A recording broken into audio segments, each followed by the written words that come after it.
Oh, good moonrise, my sweetest boy, horse.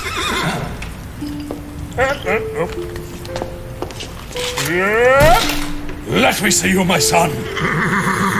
Oh, my sweet, darling son child, I'm so sorry you aren't feeling good. Oh, whoa, whoa, whoa, whoa, whoa. I've no idea whence this affliction came, but I promise you, I shall help you overcome it. Now, time for my lovely Sonny to get his medicine. There you go. Gulp it down. There'll be no more horse plague in this household. Not like last time. That's a good son, a very good son. Yes, he is. Yes, he is. Oh. All right. Let's get you comfortable and ready for Betty Bye.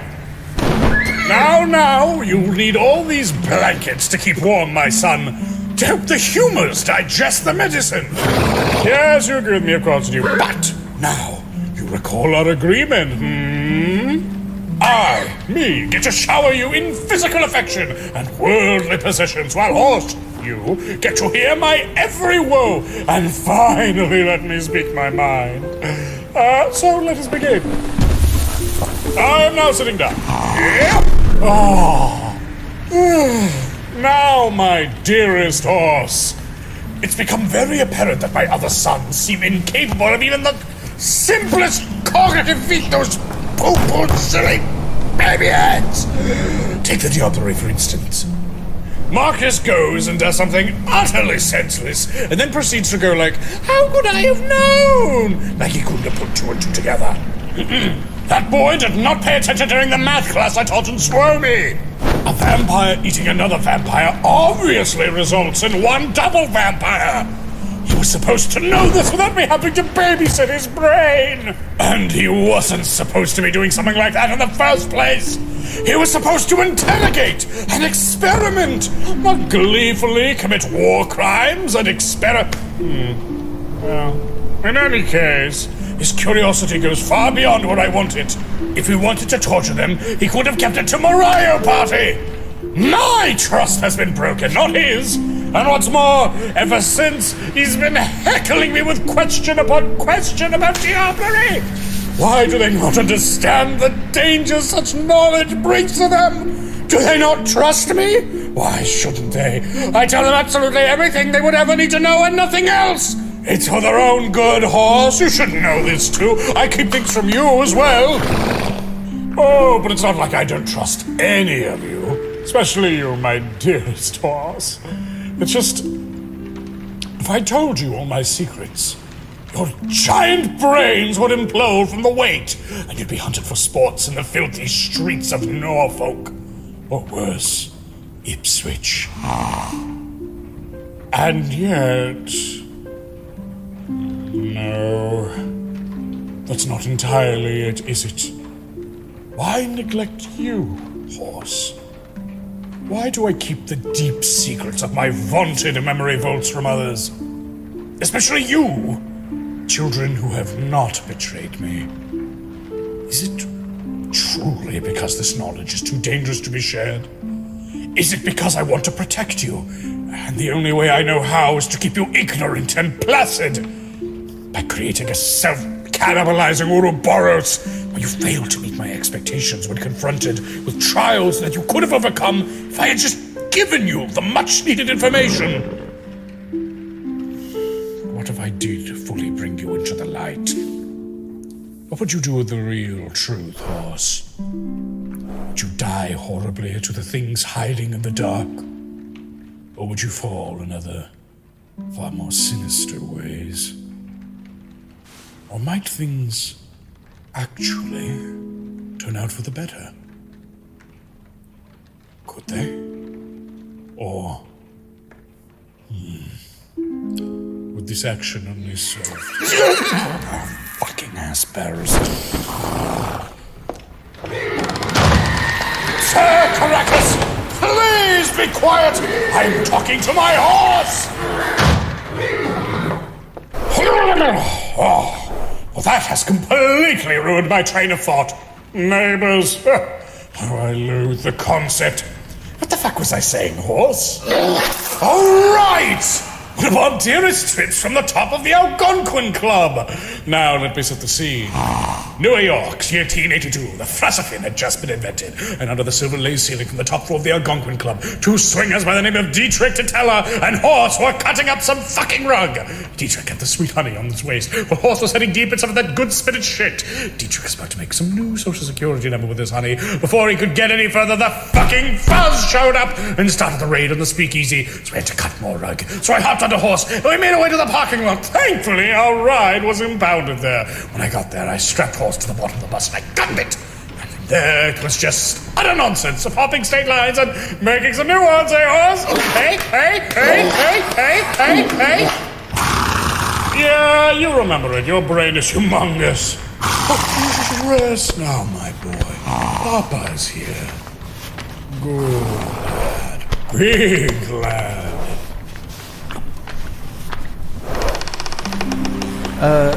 Sir D? Shh, son. What is it? It's time to change your bandages, and I don't think it's sanitary for you to be sleeping with Horse. Nonsense! Horses groom daily, and microbial infections only affect evil people! I still really don't think you should be out here, though. Horse is sick, after all, and he's been coughing up a lot of things. I said I am not going fucking inside! Shh, Horse. Oh, calm down, calm down, calm down. I will go inside if, and only if, you stay out here with him for the rest of the night. The other boys are always jealous of the fact that I bought actual shampoo for Horse. You did? Yes! At the 99p shop? No, on the black market. Same place I get all my Herculoid alkaloids. Say, have you bought a new blender yet? No. But, alright. I'll stay with him until the morning, I guess? Capital, old sport. Now be sure to feed him medicine every few seconds or he won't get better. Oh, and make sure to keep him warm with a blanket. Yes, sir, I understand, and make sure to feed him the apples I bought. I will. Good night, Horse. Just scream very loudly if you need Daddy again, okay? Bye-bye, bye-bye, bye-bye. Alright. And don't forget to refill his water if he gets thirsty! I get it! No worries. And please remember to give him a head pat before he sleeps again. Yes, sir. Okay, goodbye, I love you, Horse. Tell him lots of stories, son-in-law. He loves them! Holy Toledo. Well, Horse. Mate, how you doing? Oh, no. Right, okay. Let's get you some of this medicine for coughing, internal bleeding, receding hair. Holy shit, 800 quid? Where does he find the money? Who am I kidding? He didn't pay for this. Alright, Horse. Open up. Now, Sir D wanted me to keep you company. So, what's your story, actually? I've heard, 7 different accounts from multiple people as to where you came from. Marcus once said Sir D inherited you from one of his mums or dads. Whatever that means. But Sir D himself is pretty cavalier about it. I think he once implied you burst out of his skull like Athena?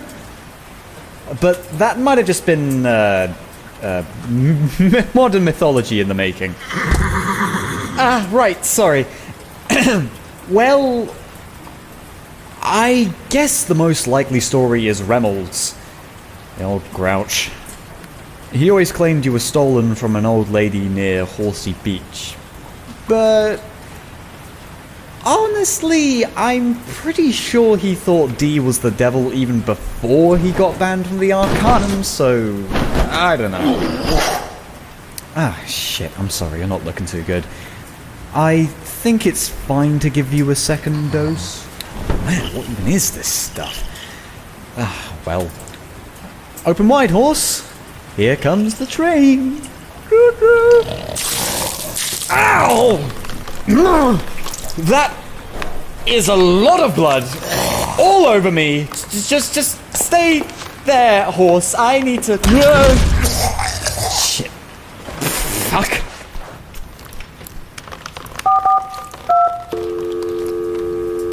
Marcus! Marcus, could you come out to the horse's house? What? Why? He coughed blood over me and I'm soaked in it. Can't you just leave him alone for a second and change? I can't. Sir D said that he needs to be watched. Remember what Father said? Just come back inside. Horse is Marcus, fine. please! The horse is dying! Was that Kraken? Please come out now. Okay, fine, I'm coming out. Dang it. This is one of my favorite jumpers. I hope I can get this blood out. Oh, it's so thick. The medicine is everywhere. Ugh, horse. Oh, little guy. I can't stay mad at you, no matter how horrifically disgusting you are. Marcus will be here soon, and I'll see if I can find the other bottles when I'm back. Horse damn well better be dying, companion. Oh, shit, you. Yeah. Just stay with him for a bit. I need to go back inside. What the hell happened? I don't know. It smells like burnt hot dogs and KY jelly. Thanks, Marcus. Oh, you know, I was actually watching a documentary on the thing, right? It turns out they used a lot of KY jelly and all the special effects, which you wouldn't normally think of, right? But Marcus, actually, I am covered in horse goo. Right. Just go inside, love. Wash up and, tend to horse.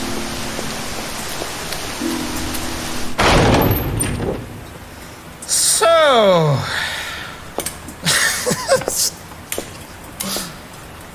Horse, you, eating a good hay lately? Nice. What are you looking at, horse? Well, you're not ensanguinated yet, brother. Whatever. Maybe there's some epidemic going on. You probably picked this up at the Saddle Club. You know Miss Crackapple?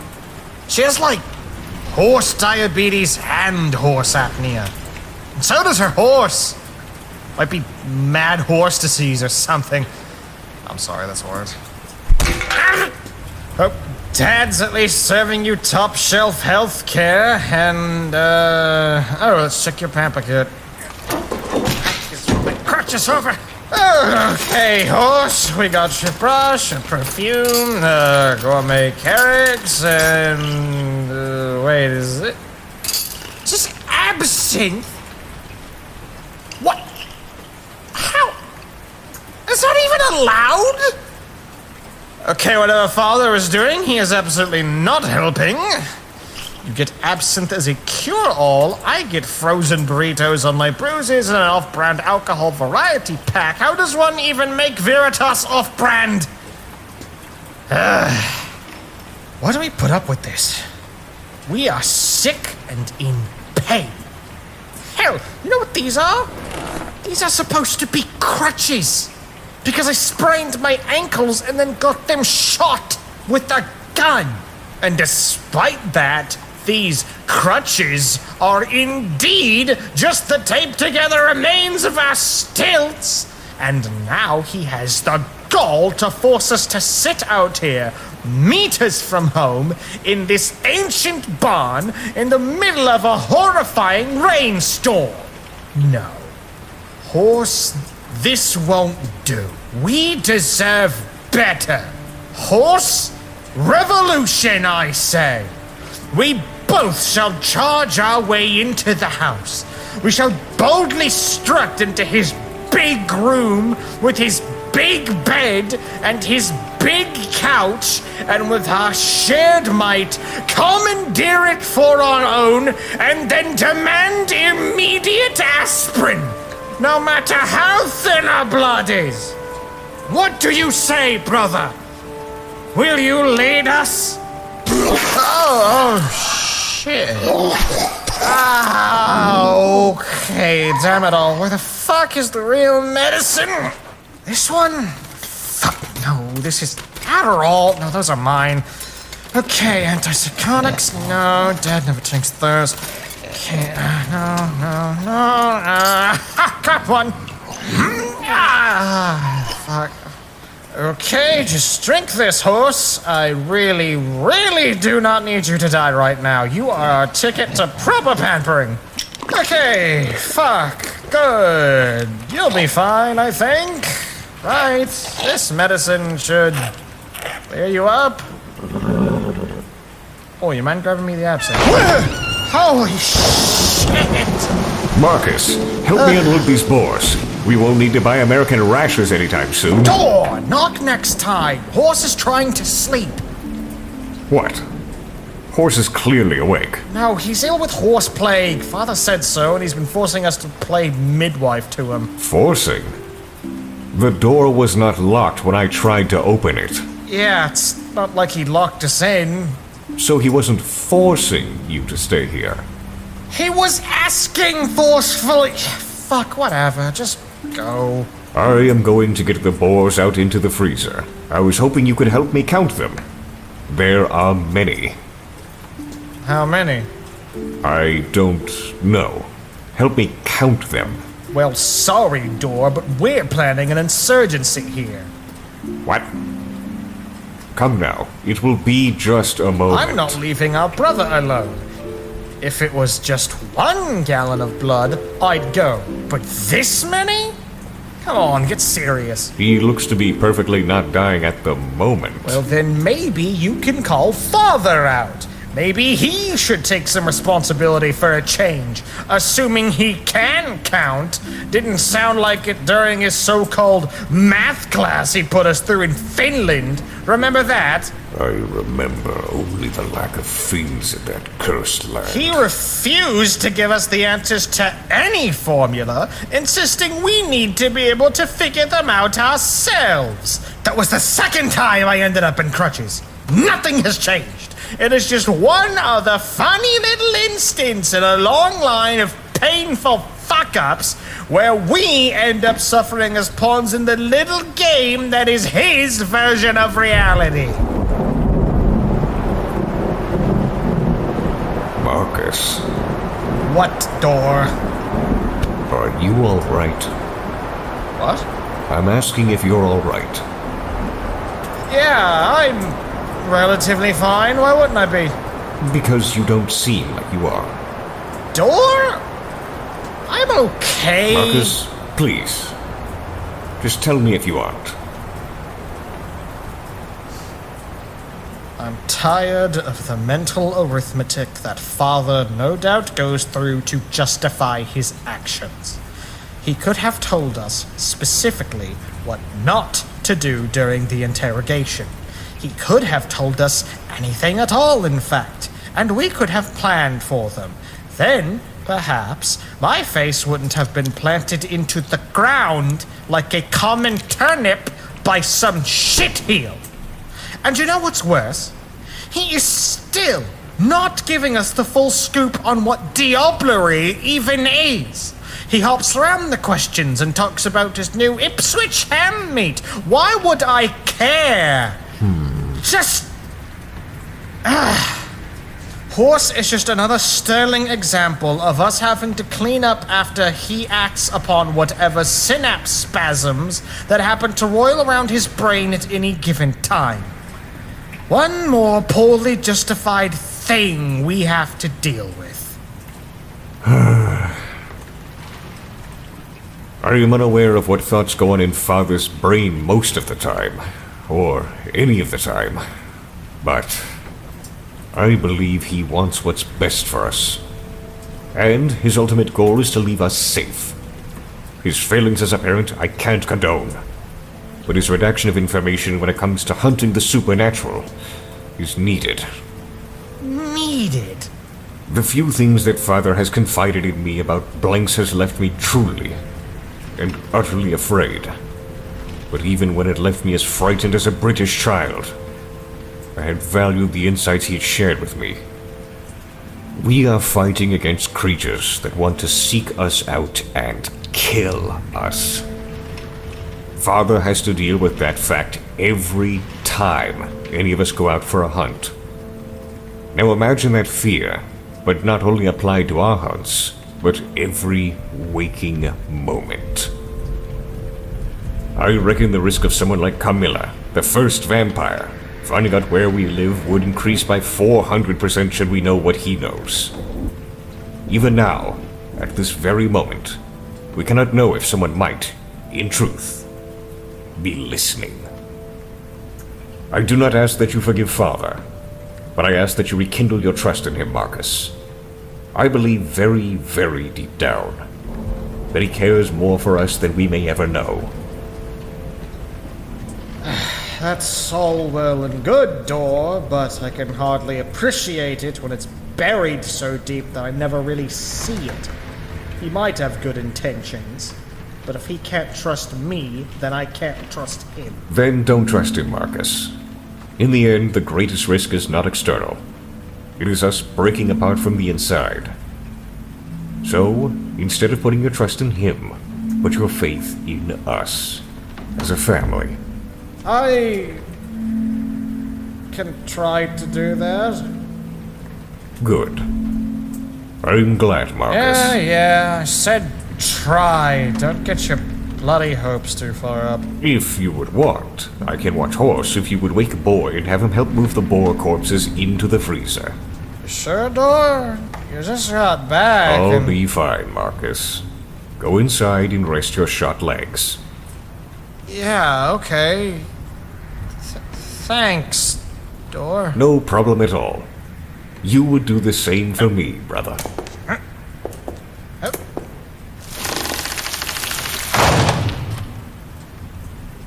You will feel better, Horse. Just give it time. Would you like me to tell you about my day? Well, I awoke at 7:30 a.m. Eastern Standard Time, the only correct time. From there, I began my day in preparation for the boar hunt. I began by cleaning my hunting rifle and fletching my bolts. After preparations were complete, I took the car westward to the Forest of Dean. It took 4 hours and 6 minutes until I arrived. From there, I waited for some time. Let my senses sense the sounds and sights of the wilderness. It was calming. It was quite some time until I saw a hog, so I just waited for the majority of the day. Until I saw one at 6:35 p.m., so I waited for it to get closer.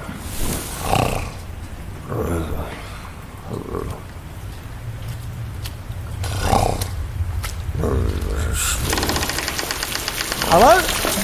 I'm back. Door?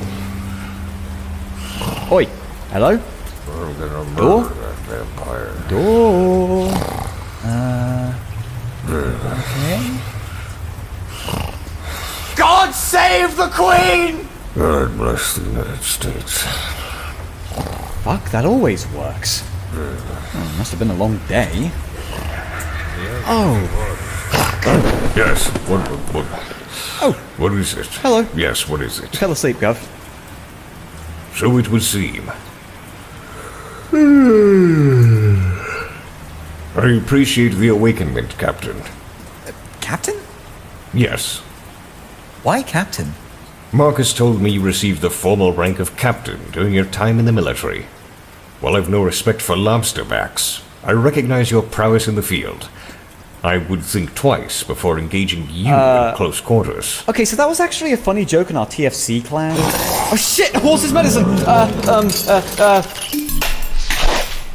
Okay, there you go. Okay.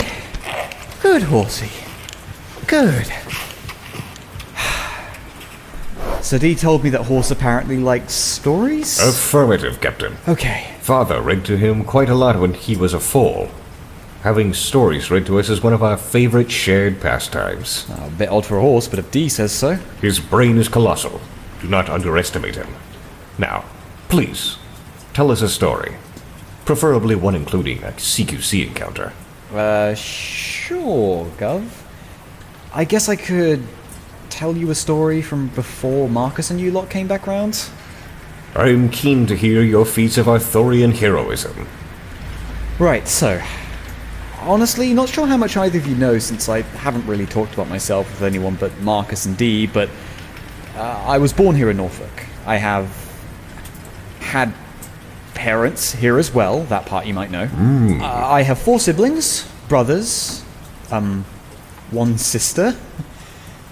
This is not going as I planned, but it's too late now. I knew that vampires existed before Marcus and Sir D came back to Norfolk. I had met one at university. A student by the name of Edwin Davies. He was actually pretty well known around the campus. Everyone kind of went to him for money troubles, and his family seemed well off. That was until I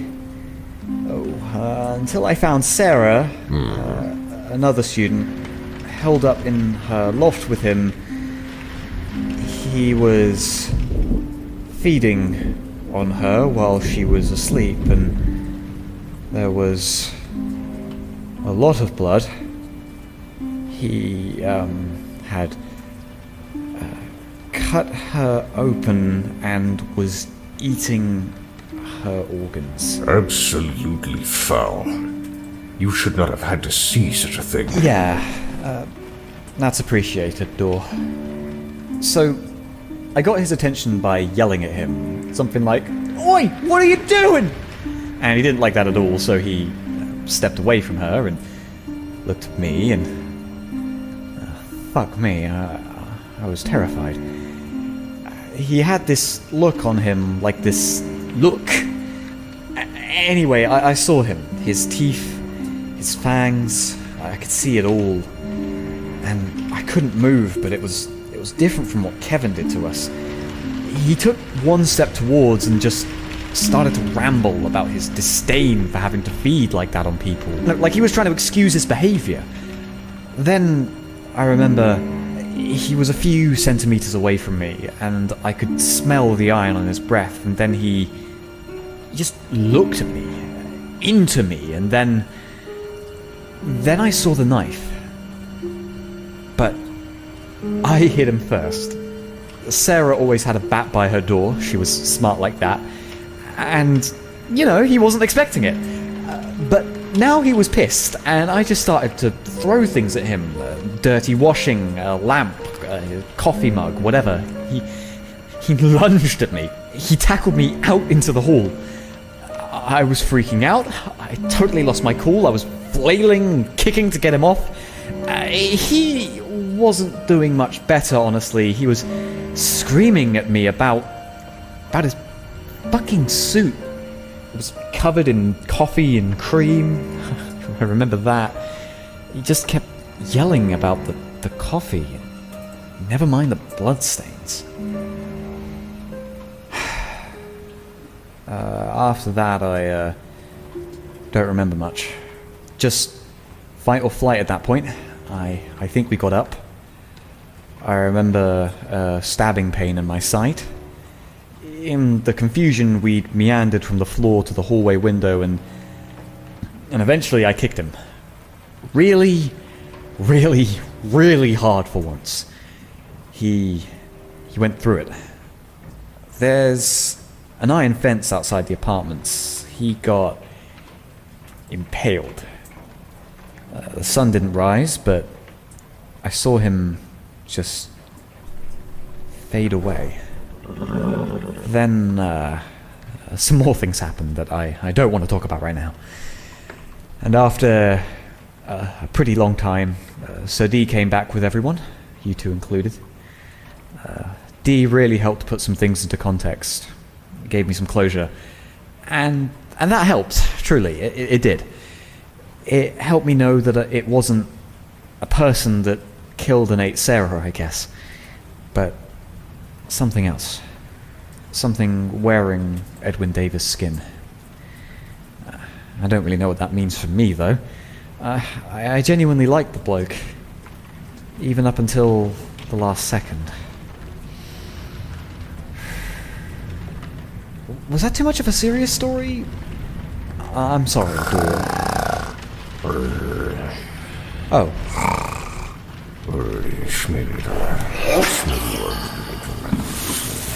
Right. I, reckon you've heard far worse stories told at bedtime, huh? I'll just be quiet now.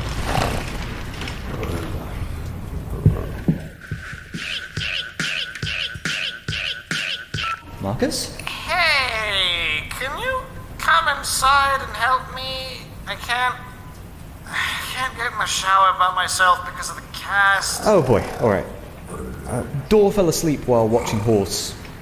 Should I just leave him, or...? Ask Boy if he can cover for you. We should be almost done moving the boar bodies back into the freezer.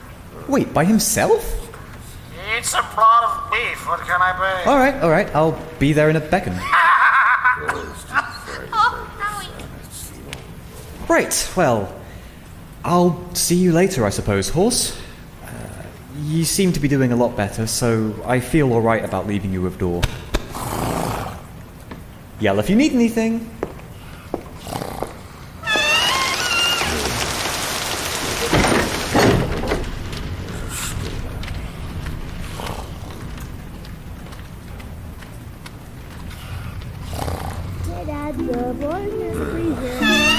Uncle Mom said that he was gonna go in and that I should come in and sorry, Dad. And Uncle Horse, of course. Are you feeling any better, Uncle Horse? Wow, you're really soft.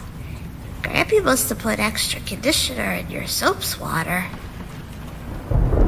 Oh, gosh. It's really watery out. Like Yarmouth Golf Adventure Golf Hill.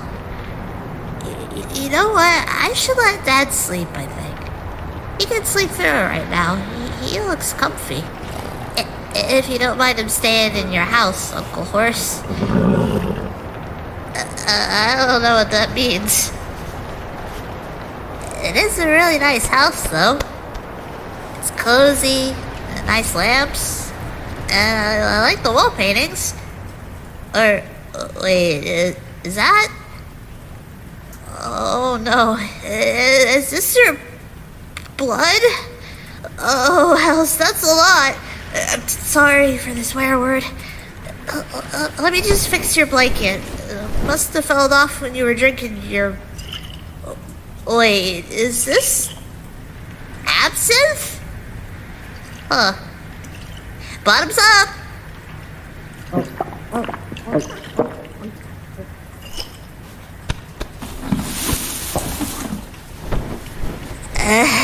Anyways, there you go. Your blanket will make you extra comfy. There's lots of blood you coughed. Way lots.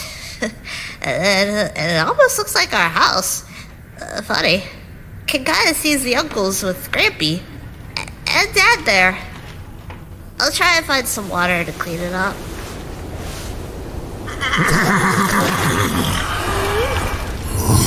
Oh no! What happened? Is met ghost. See. What? Doth thine eyes see it? Oracle, gaze into mine crimson miasma. Thine Vader laid bare, desiccated on the rocks.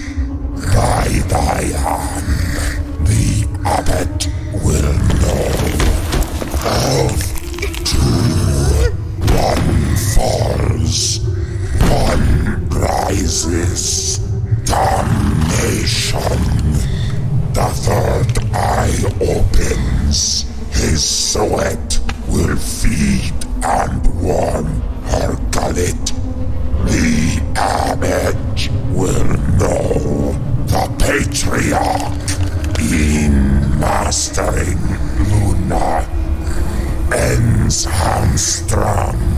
He will wish death upon his flesh, but no mercy shall be given, for none he hath gave. The rising tree shall signal war's end.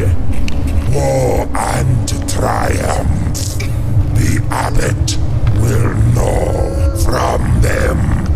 Bloodshed, Armageddon for all. Kind, kindred, Garu, milklings, Elohim. In the light, they all will. Oh. Hello, boy. Have you finished storing the dead boars? Horse! Boy, no sounds over 90 decibels outside of combat. Horse! Horse! Combat horse! Ah, horse. Good to see you're up and about. Are you feeling better? Horse! He talked! Come now, boy. It is almost 12 a.m. Eastern Standard. Well past your bedtime. I will return once I have put boy to bed, horse.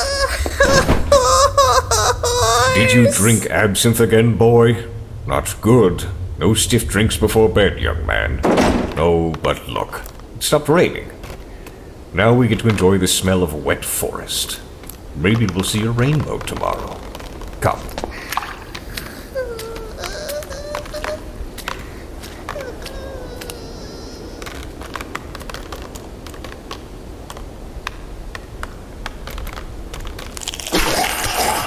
Fare thee well, my nephew.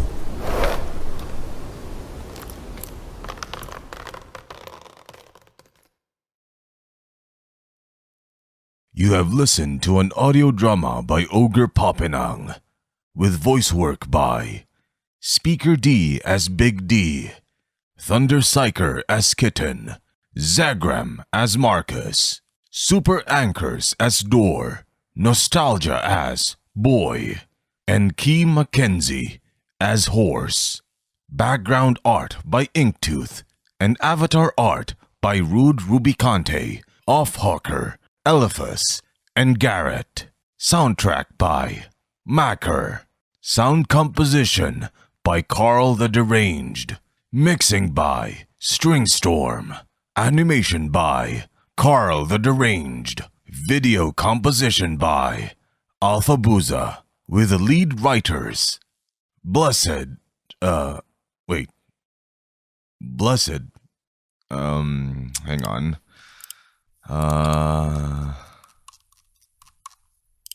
Blessed wrote this? What? How? But he's the funny guy we always credit as a joke. What?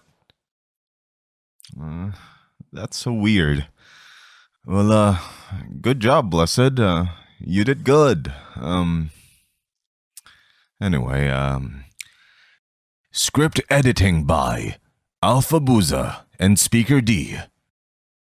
Special thanks for this episode is dedicated to Blessed's dog, Lucy. Aw. Rest in peace, you good girl. Portions of the materials are the copyrights and trademarks of Paradox Interactive AB and are used with permission. All rights reserved. For more information, please visit worldofdarkness.com. Visit patreon.com/alphabuza for updates every other week. Thank you for listening, and good evening.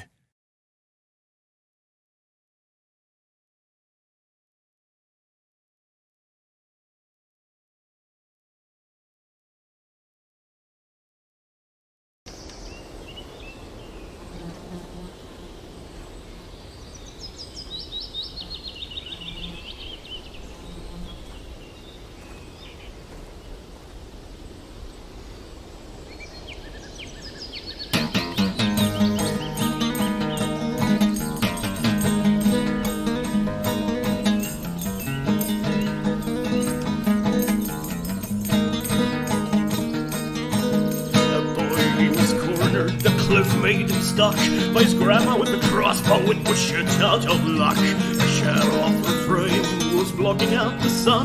The boy heard the click as she loaded her gun. The old maternal corpse she shot but she missed. The boy threw a rock and the boy was pissed. He leapt over her corpse but she grabbed at his leg. The booty was dragged off in this flight from the dead. Oh yeah. What will you do when your grandma comes for you? Will you scream? Will you cry when she tells you you will die? What will you do when your grandma comes for you? Kick and bite. Grandma comes tonight.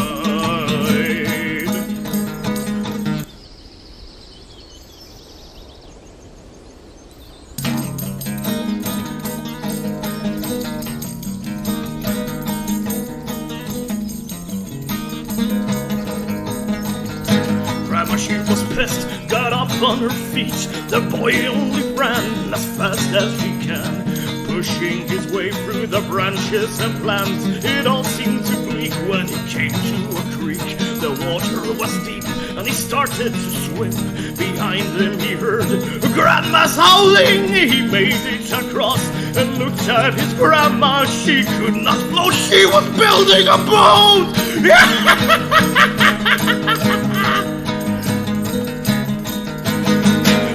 What will you do when your grandma comes for you? Will you scream? Will you cry when she tells you you'll die? What will you do when your grandma comes for you? Kick and bite.